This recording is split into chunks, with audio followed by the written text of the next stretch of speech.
Everybody, Jason Creel, and you're watching The Lawn Care Life. Today I'm going to talk to you about a yard that I've started working on, show you the yard. It had a lot of problems. Going to talk to you about the problems and the solution on how to fix it. Stay tuned.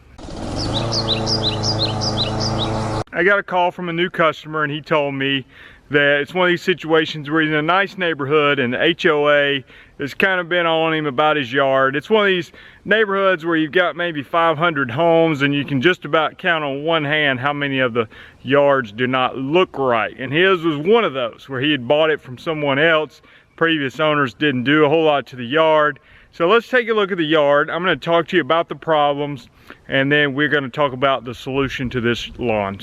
Okay, it's January here in Alabama and this is a Bermuda grass lawn.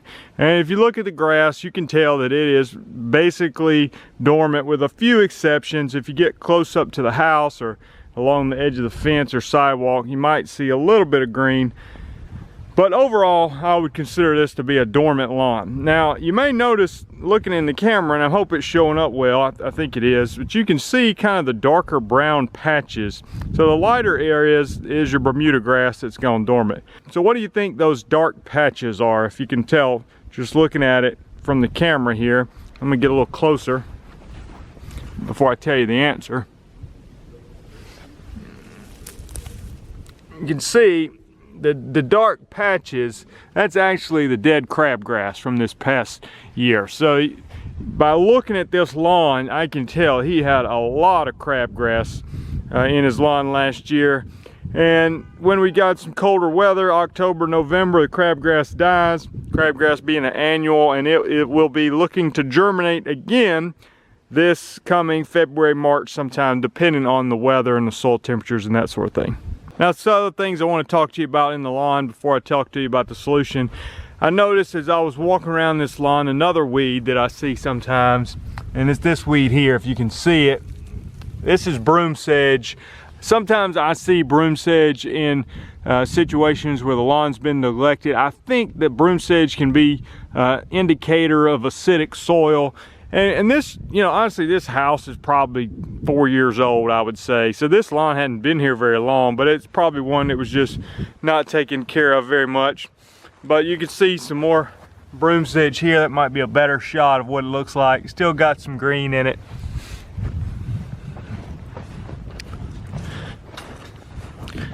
Now I want to show you, let me show you a couple other situations in the backyard. You can see here all the dark brown spots where the crabgrass was really bad last year. And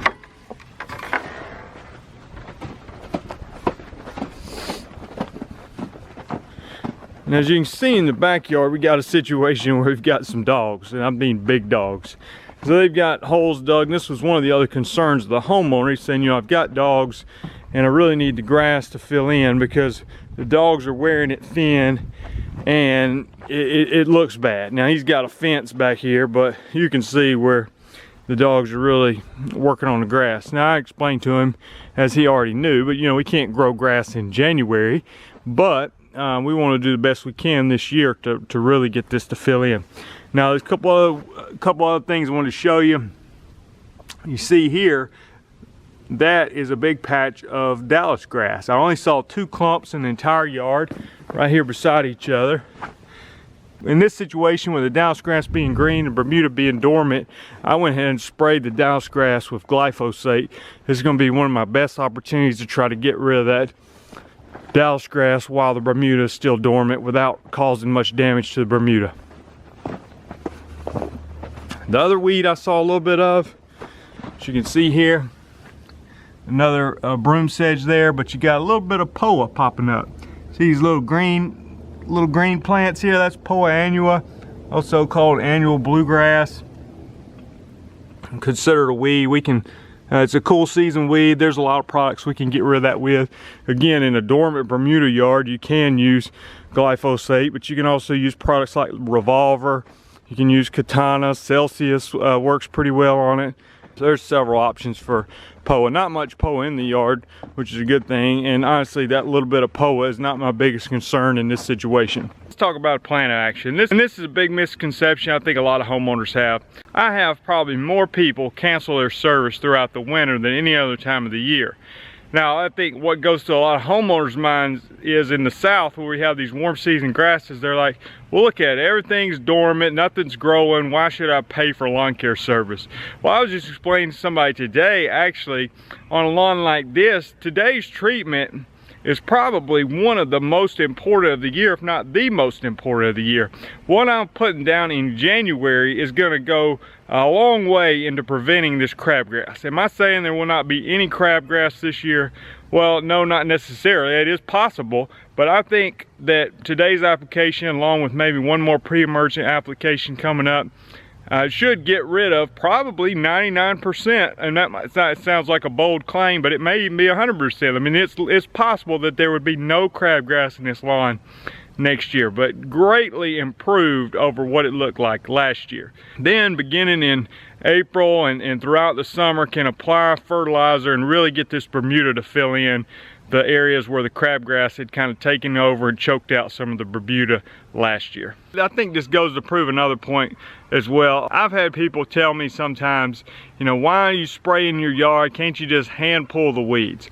Well, to be honest with you, in a yard like this, if you were to see this yard in the summer with all the crabgrass, hand pulling the weeds is not a realistic option. I mean, I would just tell that person, why don't you go ahead and start hand pulling and just come see me when you're done, you know, because literally, I don't think you can hand pull all this crabgrass if you stayed out here 24/7. I think by the time you finish, you'd have to go back and start over. It'd been growing back again. I understand not all lawns are like that, but here in the south, when we have Bermuda lawns that have no treatments done to them, most of the time, this is what happened. They get totally taken over with crabgrass. And as far as the broom sedge today, broom sedge is a tough weed to get rid of. I went ahead and spot treated it with glyphosate too in the dormant Bermuda. The broom sedge has a little bit of life left in it.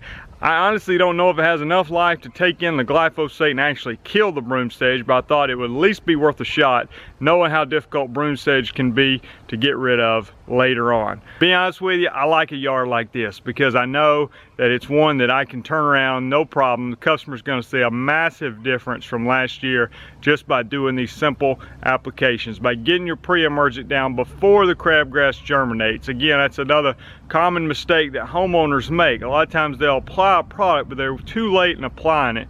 And I sometimes blame the big box stores for running their commercials after their product should really be applied. I'll be seeing commercials on TV, apply this weed and feed product to your lawn and it'll do this, that, and the other. The problem is they don't tell you when to apply, and sometimes the commercials are running when it's really too late to be applying that product. Some of you may be wondering what the product I'm using is a pre-emergent. It's this product here, Resolute. You can see here the active ingredient is prodiamine.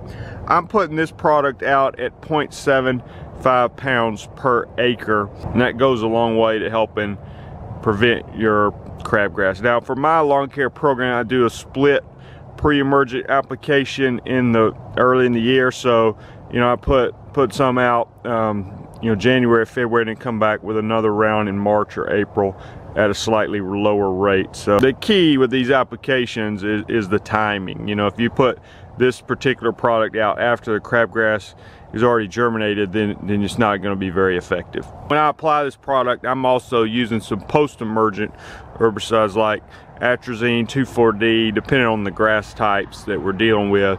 But those can help get rid of existing weeds that are in the lawn at the same time that you're preventing future weeds. Get your pre-emergent down before your crabgrass germinates. You'll be a lot better off for it. I look forward to seeing what this lawn will look like this summer. I know with proper water and fertilizer, Bermuda can really fill in. I'm not concerned about this yard recovering at all. If you haven't done so, subscribe to the channel. I'll continue to provide helpful videos for you. My name is Jason Creel. Thanks for watching. Check out these suggested videos. Thanks.